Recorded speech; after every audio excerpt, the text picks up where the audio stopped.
suñu invité muy Fatoumata Bathily Diagne nekk éducatrice productrice d'émissions pour enfants Fatoumata Bathily maa ngi lay dalal ci tam-tamu altine bi di la jaajëfal ci li nga ñëw wuy si tam-tam. merci maa ngi leen di remercier ci invitation bi ngeen ñu invité ci seen plateau bi di kontaan ci ni ñu fi te nekkee ak yéen. voilà mu nekk nag productrice d'émission boo xam ne mu ngi tudd Kadi et Juju di daw nag ci RTS 1 altine bu nekk nag ma fas yéene ci feggoog ñi nga xam ne ñoo di rubricards yi ay maa ngi lay dalal. merci Yolande. ça fait plaisir. comme oui, chaque lundi. maa ngi fi indi lépp lu jëm ci mode. waaw. bopp bi rafet na. merci bi Fane Ndiaye moo fi jaar après tout à l'heure naa joxe numéro bi. mu ngi noonu tey nag ngeen fas yéene ànd nag ci lépp luy beauté ak mode ak ay jakité. bu ñu waxee nag agriculture. ak label 221 mburu foofu ko fa rek mooy mën a maa ngi lay dalal. merci beaucoup maa yow am mbégte rek partager plateau bi ak yow xam nga alxamis beeg àjjuma bi day neex. man dem naa ba alxamis bi sax damaa mel ni kuy waaj a aada woo. gis nga ñu ñëw dajewaat lundi bi. kon day gën a neex. mu ngi noonu am mbégte rek partager plateau bi comme ni ma ko waxee ak yow suñu invité ak tam spectateurs yi nga xam ne saa su ne dañu ànd ak ñun ci biir tam-tam. mu ngi noonu tey nag nii la ñu fas yéene def ak yéen dañuy daal di daw dem régie ñëwaat ci kaw plateau bi.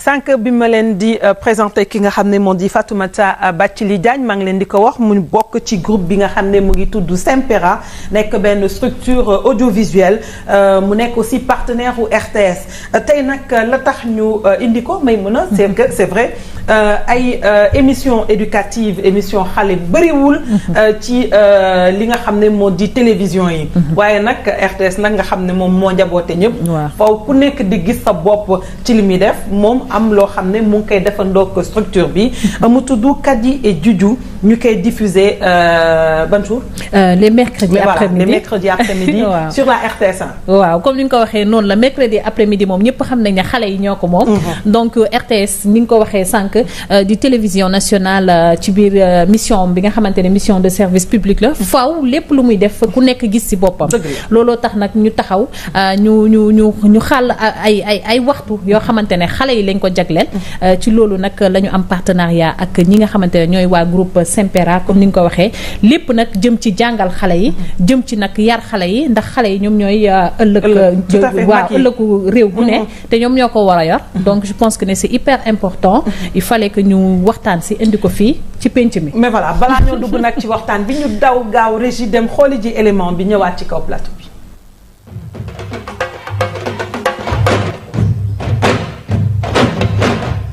Hey, bonjour, je m'appelle Juju et voici ma petite sœur Kadi. Attachez vos ceintures. Ensemble, nous irons vers d'extraordinaires aventures pour jouer. Pas de pollution, pas de pollution, pas de pollution, pas de pollution. Découvrir. Oui, en plus moi j'aime bien venir ici. On y respire de l'air pur. Rire. Et apprendre. La pollution, c'est quand il y a des ordures dans la rue. Des gens, quand ils mettent des déchets dans la rue. C'est quand la couche d'ozone se détériore à cause de la fumée. Quand ça sent pas bon dans l'atmosphère et qu'il y a beaucoup de déchets partout. Bienvenue dans le monde de Kadi et Juju. Et Chic. Et Chic.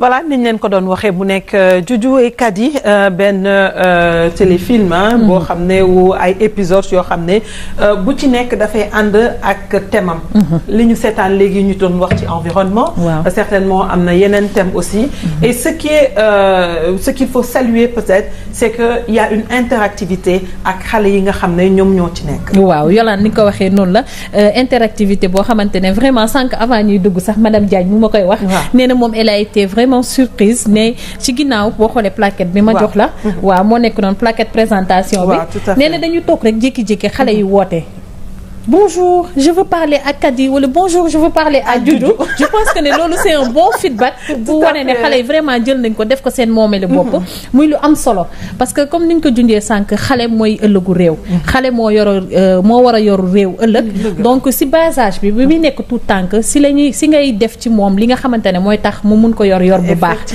et je pense que ne programme éducatif yu mel nii ci télé yi yaa ngi wax sànq bëriwul soxla nañ ko bu baax donc suñu gisee ay initiative yu mel ni yoo xamante ne am na ñu ko taxawal di ko def duñu def lu dul encourager leen si ak tamit fexe ba ñëpp jot ci li nga xamante ne moom la ñuy def madame Diagne Fatoumata Bathily di jàngalekat éducatrice la waaw nekk tamit productrice ay programme pour télé comme yi tamit ak tamit yeneen programme yoo xam ne daf koy jegleel xale yi ñu bàyyi la rek nga wax ñu Kadi ak Juju bi nii kañ la tàmbali ak lan moo tax sax surtout ngeen indi ko fii ci RTS télévision nationale alors maa ngi leen di remercier encore pour invitation bi ngeen ñu invité groupe Sampera bi en fait alors Kadi ak Juju on va dire que bañ ko commencé ça fait 2 ans projet la bi nga xam ne dañ koy bind il y a 2 ans ñu ko commencé bind donc on a commencé en 2015 dañu def benn clip dañu def benn clip on a fait une chanson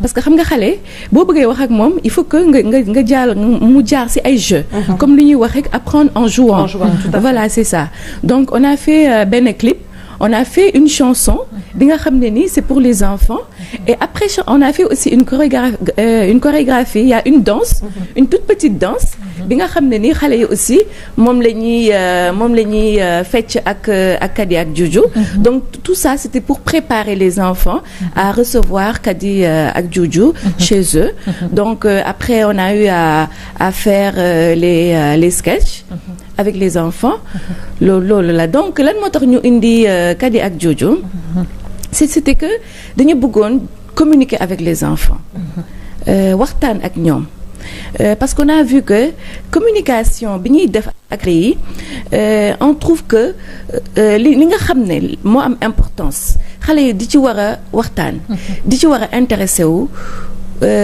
du loolu vraiment loolu la ñuy intéressé wu dañuy def ci produit mag yi li nga xam ne mag yi moom la ñuy wax xale yi loolu la ñuy wax li nga xam ne mag yi moom la ñuy def moom la xale yi di def donc finalement on s'est dit il faudrait qu'on puisse mettre benn plateforme bi nga xam ne xale yi dinañ ci retrouver wu dinañ ci fo en même temps dinañu jàngale. alors ci première saison bi déjà xam naa ni am na ay épisodes yu bari te comme ni ko yoo waxee sànq gis nañu sànq boo xamante ne ça parlait de la pollution mu jëm ci wàllu écologie ak environnement est-ce que am na tamit yeneen thématiques yoo xamante ne yéen a ngi koy développer ci biir épisode yi nga xamante ne mooy surtout dans la même lancée Maïmouna est-ce que en fait Kadi ak Juju français kese la wala da ngeen ci def ak olof di ko alterner ak olof ba nga xam ne xale bi nga xam ne mu ngi seetaan te xëy na yàlla may ko mu dem jàngi dina mën a participer kii nga xam ne aussi mu ngi école dana mën a épanouir ci li nga xam ne moom lay seetaan. voilà donc pour en fait Kadi ak Juju épisode yi dañ siy dugal quelques mots en wolof. c'est en français. mais dañ siy dugal quelques mots en wolof. bon on s'est dit que puisque fii système éducatif bi fii Sénégal la langue c'est en français donc loolu moo tax ñu mën ko def pour aussi mën a permettre xale yi nekk ci yeneen réew yu dul Sénégal ñoom tamit ñu mën ci jot parce que si on fait que du wolof. c'est vrai du mën a dañuy limiter voilà c'est ça. dañu bëggoon aussi mu bañ a nekk produit bi nga xam ne xale Sénégal yi rek ñoo koy utiliser. bëgg nañu xale Afrique yépp ñu war ko mën a utiliser war ko mën a mu war leen mën a neex daal. d'accord man li ma ci gis lu intéressant mooy déjà sunu culture mën nañ jël tamit yóbbu ko foofu. parce que am na ay doomu Sénégal yu nekk à l'extérieur. ñoom xam naa yëfu tubaab bi la ñuy topp mais duñu xam sunu culture ce serait bien aussi tamit ñu partager ko ak ñoom ci genre dessin animé yi. si effectivement parce que boo xoolee xam nga xale yi dañuy épouser. tout ce qui est li nga xam ne daf ñuy jëlee dañ ko jëlee ci biti.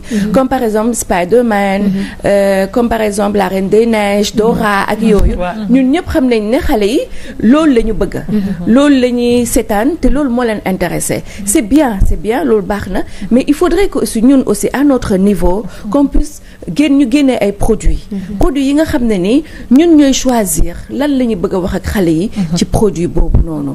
Donc on peut parler avec Kadi et Djoudjou, on peut parler du civisme, on parle de la pollution, on parle du droit des enfants, parce que par exemple man bu may jël ay thèmes dinaay woo ay xale ma poser leen benn question comme par exemple mën naa woo ay xale laaj leen lan mooy déclarer un enfant comme par exemple déclaration de naissance xale yi xamuñu ko xale yi duñu xam am na ñu ne bon dinañu gis ne am nañu extrait de naissance mais xamuñu lan moo tax ñu war leen déclarer lan moo tax bu ñu leen déclaré wul ban problème mooy am ban problème moo du am c'est vrai que mag mooy déclarer xale ça c'est vrai mais xale mooy màgg am doom tout à fait après dem déclarer donc un enfant bi nga xam ne ni à bas âge xam na ne pour mu déclarer un enfant yan conséquences la am boo ko déclaré wul yan problème la mën a indi xale boobu dès le bas âge su nekkee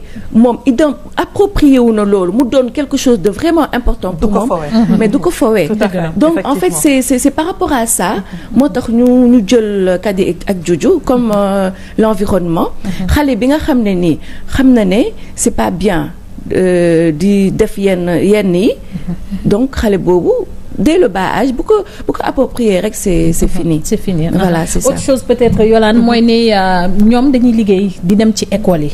waaw parce que genre initiative yu mel nii day baax tamit mu bañ a yem ci télé bi kese. wàcc sur le terrain. Oui, on le fait. waaw on le fait. si wàllu boobu noonu ban programme ngeen si am. ça fait 3 semaines.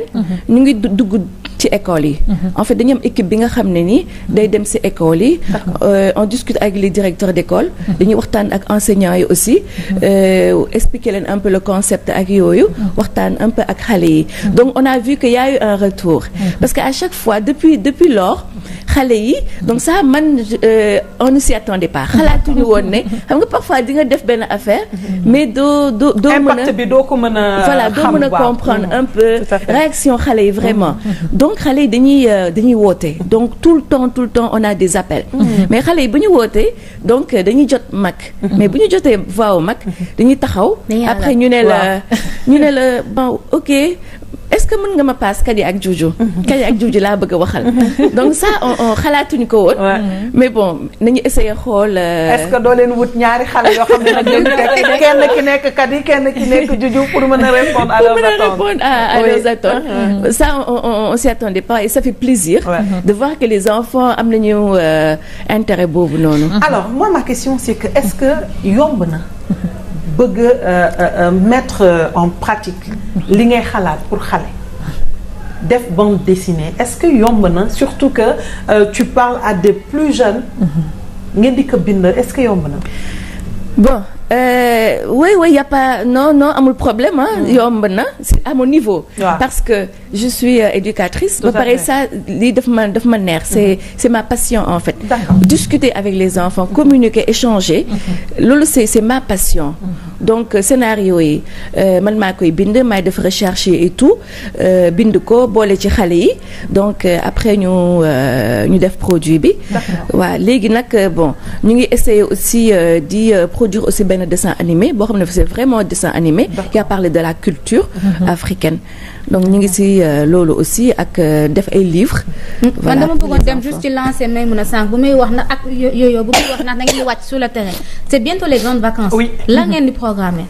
bon on est en train de travailler sur ça. pour les grandes vacances. nu ñu mën a. comme ça créer événement pour les enfants canaliser occuper leen. surtout on est en train de travailler sur ça aussi. pour les grandes vacances. alors Kadi et Djoudjou au-delà de la RTS1 au-delà bien sûr yéen ngeen di wàcc ci terrain bi di dem ci école yi ndax yéen a ngi projeté teg ko ci ay salles.